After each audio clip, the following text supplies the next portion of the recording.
ان الذين يتلون كتاب الله واقاموا الصلاة وانفقوا مما رزقناهم سرا وعلانية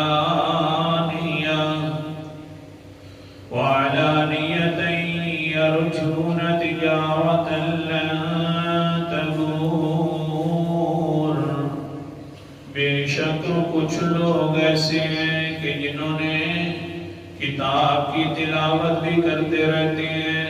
وَأَقَامُوا الصَّلَاةَ دوسری وصف یہ ہے کہ نماز کو قائم بھی کرتے رہتے ہیں. وَأَنفَقُوا مِمَّا رَزَقْنَاهُمْ تیسری صفت یہ ہے کہ خرچ کرتے ہیں اس مال میں سے تھوڑا سا جو ہم نے ان کو دے رکھا ہے. سرًا وعلانیہ چپ کے بھی خرچ کرتے ہیں, ظاہراً بھی خرچ کرتے ہیں. تجارت لا تبور یہ ایسی تجارت ہے کہ اس میں کبھی نقصان کا خدشہ بھی نہیں ہے. دنیا والی تجارتوں کے اندر تو انسان سوچتا رہتا ہے چیز تو لے لی ہے کہیں سستی نہ ہو جائے, تجارت میں نقصان نہ آ جائے. اللہ فرماتے ہیں نا ہمارے ساتھ تجارت کر لو کبھی نقصان نہیں ہوگا. اللہ جی کیسے نہیں نقصان ہوگا.